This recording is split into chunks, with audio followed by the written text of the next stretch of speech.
Hello friends, स्वागत है आपके अपने यूट्यूब चैनल जीएनपी जोन में। दोस्तों, आज का वीडियो हमारा क्लास 10th एनसीईआरटी बायोलॉजी का है, जिसमें हम लोग आज पढ़ेंगे पाचन तंत्र के बारे में, डाइजेशन सिस्टम के बारे में। पाचन तंत्र के अंतर्गत आज हम लोग पढ़ेंगे विषम पोषक के पद। जो विषम पोषी होते हैं, क्योंकि पोषण कितने प्रकार का होता है? दो प्रकार का। एक स्वपोषण होता है और एक होता है विषम पोषण, जिसे स्वपोषी और पदपोषी भी कहा जाता है। तो जो विषम पोषी होते हैं, विषम पोषी के कितने पद हैं इसके बारे में पढ़ेंगे। पाचन के बारे में पढ़ेंगे, आहार नाल में पाचन किस तरह से होता है मनुष्यों के। इसके बाद अवशोषण के बारे में, और पाचक रस और एंजाइम एवं कुछ पाचन ग्रंथियां हैं, जैसे यहाँ पर चार्ट में दिया गया है। इसे पहले बाद में हम समझाएंगे। इसके पहले आइए हम लोग शुरू करते हैं। जो विषम पोषी के पद कौन कौन से होते हैं? जो अपना भोजन स्वयं नहीं बनाते उसे हम क्या कहते हैं? विषम पोषी या परपोषी। तो इनमें पहला पद होता है अंतर्ग्रहण, सेकेंड होता है पाचन, थर्ड होता है अवशोषण, फोर्थ होता है स्वांगीकरण, और पांचवा पद जो आता है, पांचवा स्टेप, वो होता है मल विसर्जन। एक बार फिर से, विषम पोषी में कौन कौन से आते हैं, कौन कौन से स्टेप? पहला कौन सा होता है? अंतर्ग्रहण, सेकेंड पाचन, थर्ड अवशोषण, फोर्थ स्वांगीकरण, फिफ्थ हो जाएगा मल विसर्जन। तो ये हो गए विषम पोषक के पद। कौन कौन से पद होते हैं इसके बारे में बता दिए। अब अंतर्ग्रहण में क्या होता है? तो अंतर्ग्रहण किसे कहते हैं? अंतर्ग्रहण को हम अगर नॉर्मली बताएं तो जो भोजन होता है, भोजन को शरीर के अंदर ले जाने की जो प्रोसेस होती है, प्रक्रिया होती है, उसे हम कहते हैं अंतर्ग्रहण। इसके पिछले वीडियो में भी बताए थे कि अंतर्ग्रहण में कुछ ऐसे होते हैं जो क्या करते हैं? चूसते हैं। कुछ ऐसे होते हैं जो निगलते हैं। कुछ ऐसे होते हैं जो क्या करते हैं? पीते हैं। तो भोजन को अंदर ले जाने के लिए कई माध्यम है, जैसे चिड़िया चोंच के माध्यम से लेकर जाती है, मनुष्य हाथ से उठाता मुंह में ले जाता है, अजगर क्या करता है? निगल लेता है। आहार नाल में पाचन से पहले हम लोग पाचन की डेफिनेशन को समझ लेते हैं। आखिरकार पाचन किसे कहते हैं? देखिए, जो भोजन होता है वो किस फॉर्म में होता है? कॉम्प्लेक्स, जटिल रूप में, और वह फिर धीरे धीरे किस में टूटता है? सरल अणुओं में। तो जब यह सरल अणुओं में टूटता है तो यही होता है, सरल अणु में टूटने के बाद ही अवशोषण की क्रिया होती है, पचता है भोजन। इसकी डेफिनेशन आप लिख सकते हैं, जल एवं एंजाइम के माध्यम से भोजन का या भोज्य पदार्थ का छोटे छोटे अणुओं में टूटना ही क्या कहलाता है? पाचन कहलाता है। या आप लिख सकते हैं, जटिल अघुलनशील खाद्य पदार्थों का, जटिल अघुलनशील खाद्य पदार्थों का सरल घुलनशील अणुओं में विभक्त होना या टूटना ही क्या कहलाता है? पाचन कहलाता है। और इसके लिए भी भौतिक एवं रासायनिक प्रक्रिया की आवश्यकता होती है। तो जटिल अघुलनशील खाद्य पदार्थ का भौतिक एवं रासायनिक प्रक्रिया द्वारा घुलनशील खाद्य पदार्थों में बदलने की जो प्रक्रिया होती है वही क्या होती है? पाचन। डेफिनेशन बता दिए हैं, पाचन किसे कहते हैं। अब पाचन में कई स्टेप होता है। जैसे मनुष्य के आहार नाल की बात की जाए तो सबसे पहले भोजन पहुंचता है मुख गुहिका में, जहां पर वो मनुष्य क्या करता है? उसे चबाता है। चबाने के बाद लार मिलाता है, जो भोजन होता है उसे छोटे छोटे टुकड़े में विभक्त करता है।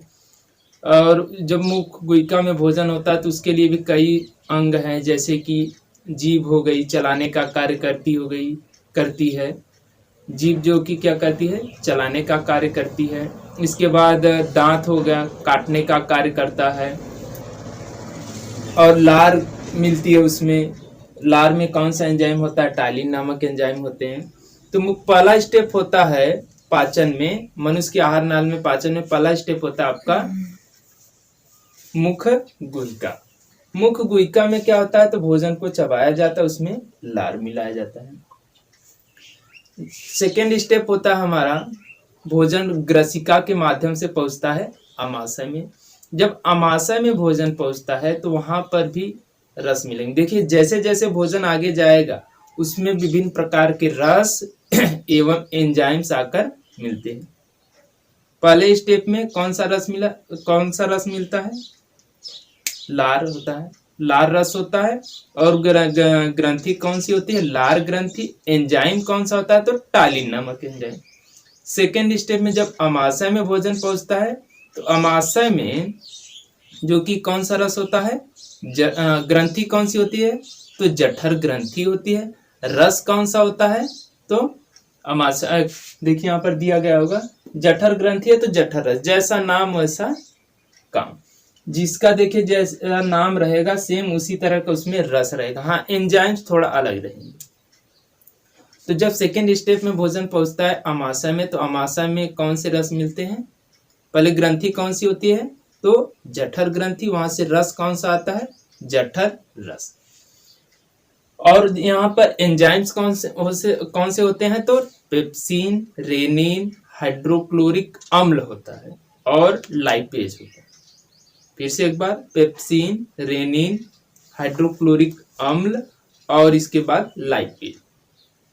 फिर इसके बाद थर्ड स्टेप में जब भोजन पहुंचता है अमाशय के बाद, जब भोजन पहुंचता है छोटी आंत में। जब भोजन छोटी आंत में पहुंचता है तो बीच में एक ऐसी मोटी सी ग्रहणी होती है, नली रहती है। ग्रहणी पर देखेंगे तो दो जगह से रस आकर मिलते हैं। एक यकृत से आता है रस, यकृत के पास एक छोटा सा पित्ताशय होता है जिसमें पित्त रस संचित होता है। वह पित्त रस आकर मिलता है ग्रहणी क्या बोला जाता है भोजन में। और उधर देखेंगे तो अमाशय के नीचे, स्लाइड पे देखेंगे इमेज में, अमाशय के नीचे क्या होता है? अग्नाशय होता है। वहां से कौन सा रस आता है? अग्नाशयी रस। तो ग्रहणी में दो जगह से रस आकर मिलते हैं, एक यकृत से रस आता है पित्त रस, और दूसरा अग्नाशय से अग्नाशयी रस। ये दोनों मिलते हैं। फिर इसके बाद फोर्थ स्टेप में, इसके बाद भोजन आगे पहुंच जाता है। कहाँ पहुंचता है? छोटी आंत में। छोटी आंत में जब भोजन पहुंचता है तो वहां पर क्या होता है? अवशोषण की क्रिया होती है। मतलब जो भोजन होता है उसमें से पोषक तत्व एब्जॉर्ब हो जाते हैं। जैसे कि बात करें, अगर मान लेते हैं पानी पी रहे हैं, भोजन कर रहे हैं, खा रहे हैं कुछ भी, उसमें से जो ग्लूकोज की मात्रा है उसे अवशोषित करना, तो भोजन पहुंचेगा पहले अमाशय में, पहले तो भोजन मुख में, फिर इसके बाद अमाशय में, अमाशय के बाद फिर इसके बाद पहुंचेगा छोटी आंत में जिसे क्षुद्रांत भी कहा जाता है। तो वहां पर एब्जॉर्प्शन की क्रिया होगी, अवशोषण की क्रिया होती है।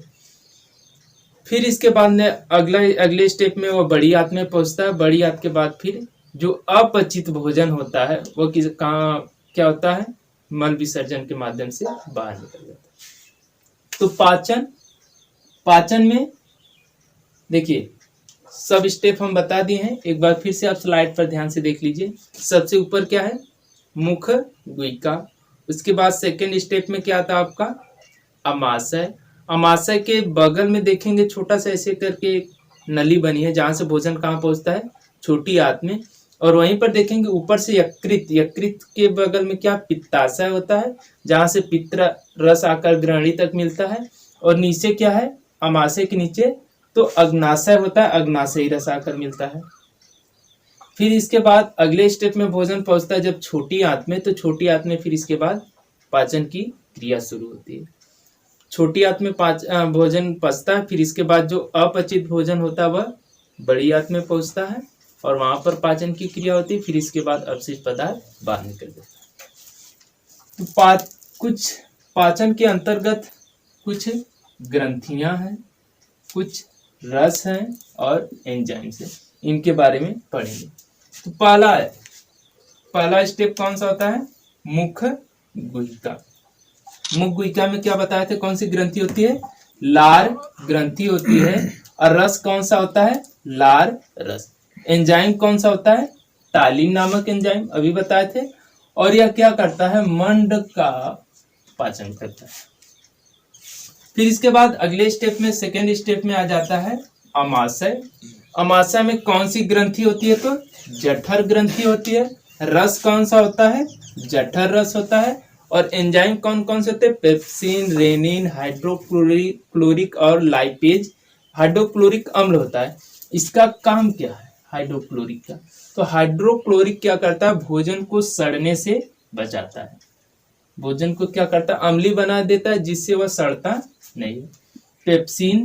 पेप्सिन हो गया, रेनिन हो गया। और इनका काम क्या? प्रोटीन, दूध, वसा का पाचन करना।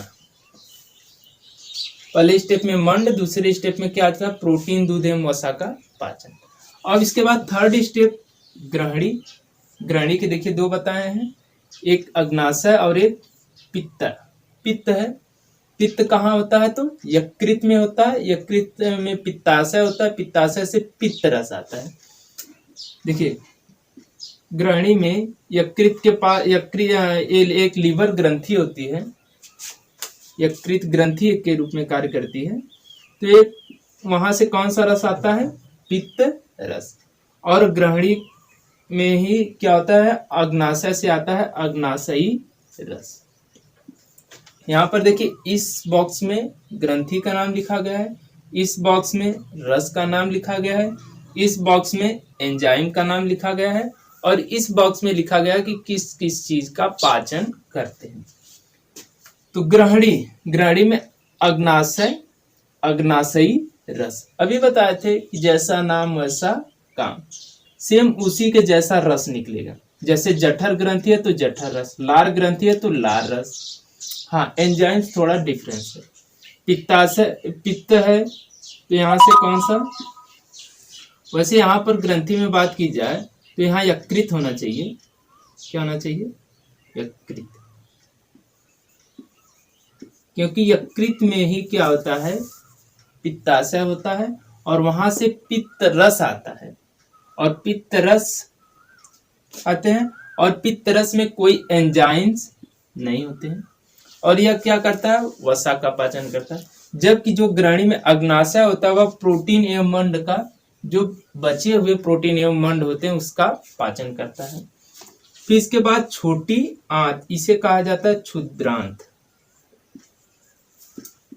क्षुद्रांत में क्या होता है? देखिए आंत, क्षुद्रांत, तो कौन सा रस निकलेगा? आंत रस। आंत ग्रंथि होती है और रस कौन सा निकलेगा? आंत रस। एंजाइम्स कौन कौन से है? तो इरेप्सिन, माल्टेज, सुक्रेज, लैक्टोज, ये सब क्या है? एंजाइम है। और क्या कर इनका काम क्या है? तो अधपचे भोजन को पचाते। और ये जो ग्रहणी थी, ग्रहणी से जो पित्त रस आता है, इसमें कोई एंजाइम्स नहीं होता, लेकिन यह वसा का पाचन करता है। एक बार फिर से देखिए, आपको रिकॉल कर दें सभी स्टेप को। इसमें क्या है? सभी ग्रंथियां हैं, इसमें क्या है? सभी रस है, इसमें इस बॉक्स में क्या है? एंजाइम्स है, और वहां पर लास्ट बॉक्स में क्या है? कि वह किसका पाचन करते हैं। और यहाँ पर स्टेप दिया गया, first, second, third, fourth, fifth step, 6 भी ऐड कर सकते हैं। बृहदांत, बड़ी आंत। तो मुख गुहा में कौन सी ग्रंथि होती है? लार ग्रंथि। कौन सा रस निकलता है? लार रस निकलता है। एंजाइम कौन सा होता है? टाइलिन नामक एंजाइम। पाचन किसका करते हैं? मंड का। इसके बाद सेकेंड स्टेप आमाशय। ग्रंथि कौन सी है? जठर ग्रंथि। रस कौन सा होता है? जठर रस होता है। एंजाइम कौन कौन से होते हैं? पेप्सिन, रेनिन और हाइड्रोक्लोरिक अम्ल, और लाइपेज भी होता है। इसके बाद आमाशय में किसका पाचन होता है? प्रोटीन, दूध एवं वसा। इसके बाद ग्रहणी में दो लिखे हैं। एक लिखे हैं अग्नाशय, और अग्नाशय ग्रंथि है, और रस कौन सा आता है? अग्नाशयी रस। एंजाइम कौन कौन से होते हैं? तो ट्रिप्सिन, लाइपेज, एमाइलेज, ये सब क्या है? एंजाइम्स होते हैं। और ये पाचन किसका करते हैं? तो प्रोटीन एवं मंड का। फोर्थ ग्रहणी में यकृत लीवर ग्रंथि, और रस कौन सा आता है? पित्त रस, और इसमें एंजाइम नहीं होते हैं, और ये किसका पाचन करते हैं? वसा का। फिफ्थ आपका छोटी आंत, ग्रंथि कौन सी होती है? आंत ग्रंथि। रस कौन सा निकलता है? आंत रस। एंजाइम कौन कौन से होते हैं? इरिप्सिन, माल्टेज, लैक्टोज, सुक्रेज। और ये सब किसका पाचन करते हैं? तो अधपचे भोजन का पाचन करते हैं। इस तरह से क्या होता है, जल, एंजाइम एवं रस के माध्यम से जो भोजन होता है उसका आहार नाल में क्या होता है? पाचन प्रारंभ होता है। अगर यही एंजाइम्स, जल और क्या बोला जाता है, रस नहीं होते तो भोजन पूरी तरह से नहीं पच पाता। मनुष्य की जो आहार नाल होती है उसमें पाचन की क्रिया होती है। इसमें हर एक आपको सिर्फ एकदम बारीकी से क्या करना है कि उसके स्टेप को याद करना है। तो स्टेप को याद करने के लिए अभी बताए थे, जो मनुष्य के आहार नाल होता है, मनुष्य की आहार नाल, जो आहार नाल में पाचन होता है यह कौन कौन से स्टेप को फॉलो करता है? पहला भी बताए थे, कौन सा था? मुख गुहिका। मुख गुहिका। सेकेंड स्टेप क्या बताए थे? आमाशय। आमाशय होता है सेकेंड। इसके बाद थर्ड स्टेप क्या होता है? मुख गुहिका, आमाशय। इसके बाद भोजन पहुंचता है। चलिए ग्रहणी लिख दे रहे हैं। ग्रहणी में ग्रहणी, और इसके बाद पहुंचता भोजन छोटी आंत, क्षुद्रांत जिसे कहा जाता है। और इसके बाद भोजन पहुंचता है, अधपचा भोजन मल विसर्जन के माध्यम से बाहर निकल जाता है। मुख गुहिका में आपको सिर्फ याद रखना है ग्रंथि का नाम, कौन कौन सी ग्रंथि होती है, और इस ग्रंथि से कौन सा रस निकलता है, और उस रस में और उसी में आपको याद करना है कि कौन से एंजाइम होते हैं। तो अभी चार्ट के माध्यम से आपको बताए थे, और 2 से 3 बार उसे रिकॉल कर लीजिएगा, आपको आराम से याद हो जाएगा। जैसे मुख गुहिका में कौन सी ग्रंथि होती है? तो लार ग्रंथि। रस कौन सा निकलता है? लार रस। एंजाइम कौन सा होता है? टालिन नामक।